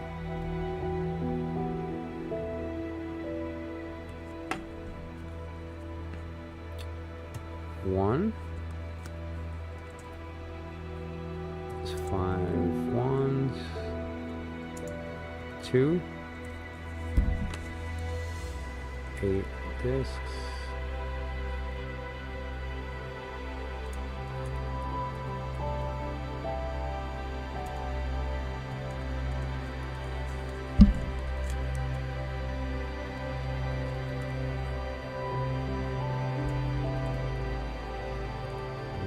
9 of Pentacles.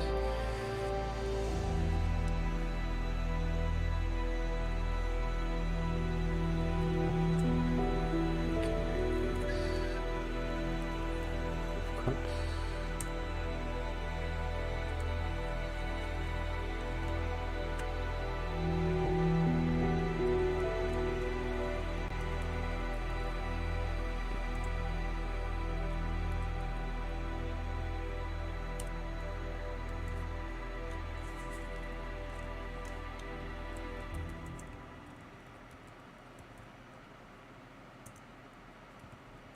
Okay, the 7th card. Okay.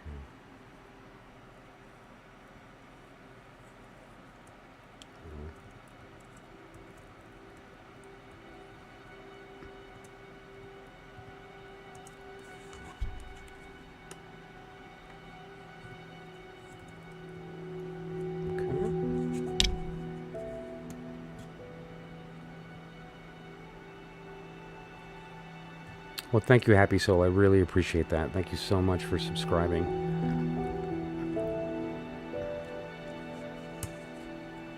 I'm just finishing up with some things now. I'll have to take a look at the circumstances here in just a moment. The free list closed a little while ago, and, but we're just kind of winding down here, so we'll see in a sec.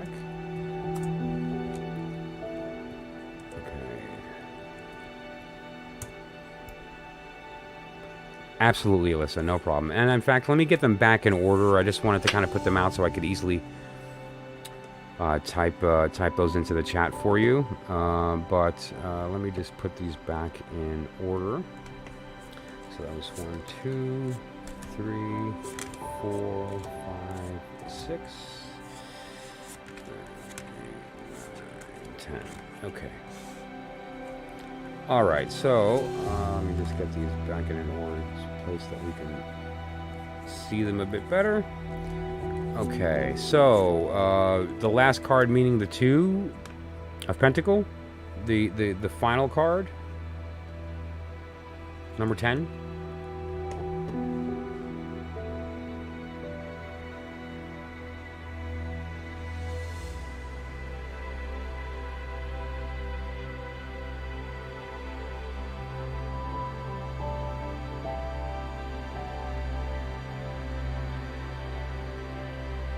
Sure. Okay, so the last card, this one here is the 10.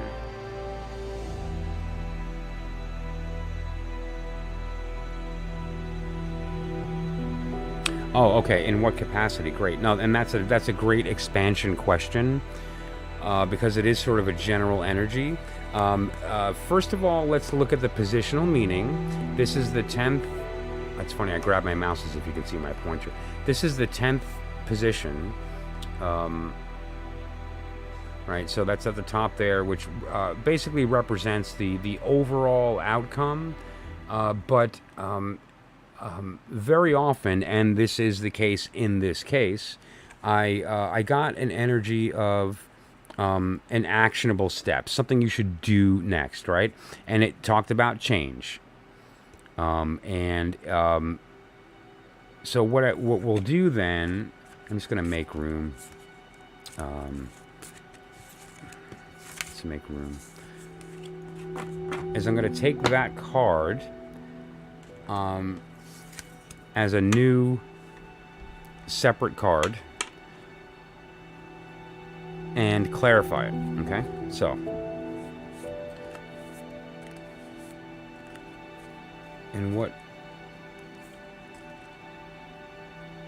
aspect of Alyssa's life are these changes to occur? What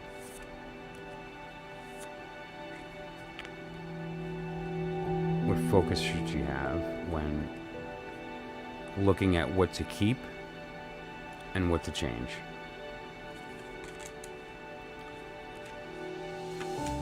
Okay, great. All right. So, 2 things. The first card, the 10 of well, that's not good. Okay. The 10 of Pentacles, which is that's an you know, it's an interesting interpretation of it. I really like the gold inlay of these. I should try to get a nice high-res scan of these so you can really get an idea of like the watercolor, and they're even more beautiful in person, if you can believe it. But it's sort of like from a physical perspective, a very positive card, but also represents let me go back and jump there. The 10 Sephirot of the tree, right? That symbolism is very prominent in the tarot symbolism, believe it or not. But specifically, it's just complete and utter success. I mean, if you had to actually stick a word on it, like it really. And now in this case, the Four of Swords. A good word for the Four of Swords is that I like a lot is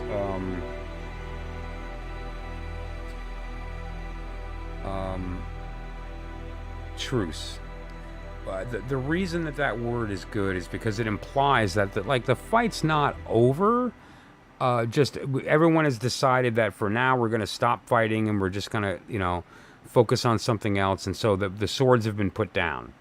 But it's not like just walking away. So basically, in respect to the change, what should remain and what should change. Basically, this is a card of some fights aren't worth it, and it's better to just put the swords away, right? It's like better to just sort of like say, okay, I'm gonna not direct my energy there any longer, and I'm gonna put it where it belongs.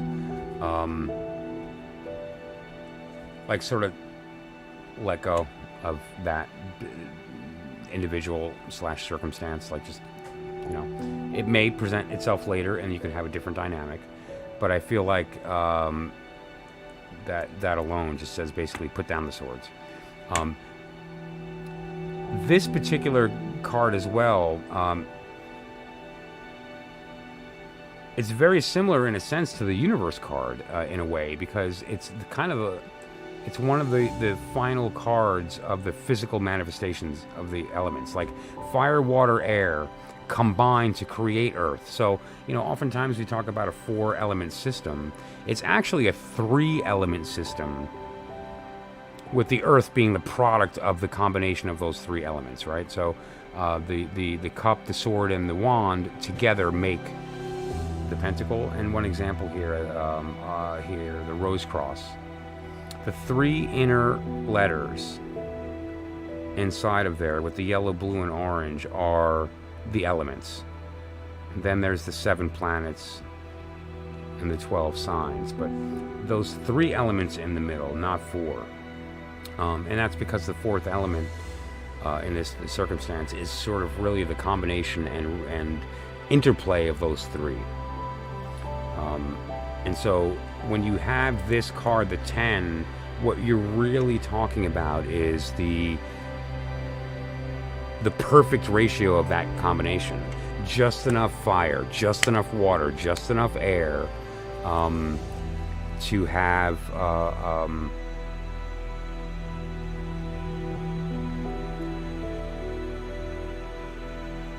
I hasten to say a flawless creation, but that's a close word.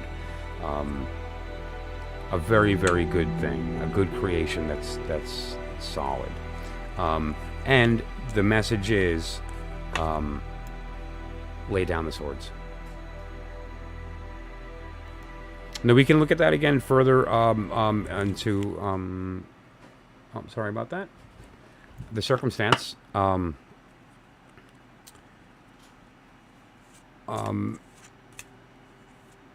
But I have to say that a lot of what I was feeling there, it was that there's no real value in doing that right now. Whether or not that changes in the future, that's one thing. Yeah, leave it alone. Yeah, let go. Yes, the 4 of Swords, right. Yeah, the 4... another way to put the 4 of Swords is, like, stop fighting.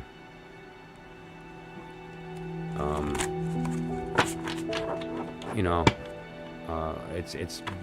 And I don't mean fighting like an argument with another person. I mean, like, internally, like, wanting something that isn't right, or working towards something that is maybe harder to attain than you thought and might not be worth it, or like somebody who's like in a bad relationship, or in a career they're miserable. I mean, there's a lot of circumstances of that there's a chance to sort of just stop fighting and take the route that's really just going to do yourself the service.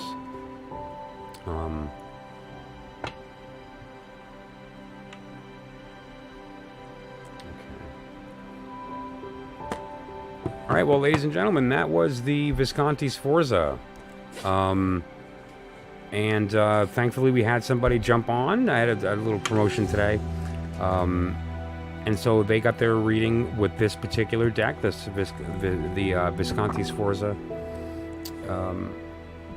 Is the prototype tarot that was invented back in 1450 in Italy, and is the thing that we base all of our modern decks on. Thank you, Alyssa. I really appreciate it, and thank you for being the one to break the ice on the deck tonight. I look forward to looking at that a little bit further. I'm sure that this isn't the last time we'll be talking about that. Something tells me we'll be talking about that again. I appreciate everyone popping in tonight. And I wanted to say, Happy Soul and anybody else who jumped on, I do stream daily, and so hit the bell when I come on. You'll be notified. Jump on, and I usually start with a couple of quick free readings. I'll get into some of the larger stuff, and then back into free readings. We'll have discussions and education during the process as well, but just keep in mind that I do stream at least once a day, if not several times a day. You can pop in, at any time I pop in on a stream to go from there. Otherwise, if you look in the description as well, there's information on how we can book any type of reading that you'd be looking for, whether it's something smaller or something a little more advanced. Great, different kind of podcast. What's happening? Thanks for popping in. And so that said, if you guys would like, several hours ago I did a quick dry run about kind of the history of the Visconti Sforza, where it came from, who painted it, and all that stuff. And so give it a look. I say dry run because I do plan on actually producing a proper video and putting it up permanently, as opposed to just leaving up the live stream. It was a way to kind of get the marbles out and get a sense of what it was I wanted to speak about, and go from there. So thank you so much for everybody who joined the stream tonight, and remember, I'll be streaming again tomorrow. And if anybody would like, I do encourage, hit that bell, and then when I go on live stream, you'll be notified, and you can jump right on and have any questions answered that you'd like. So have a good rest of your evening, everybody, and I appreciate you popping in. Thank you so much.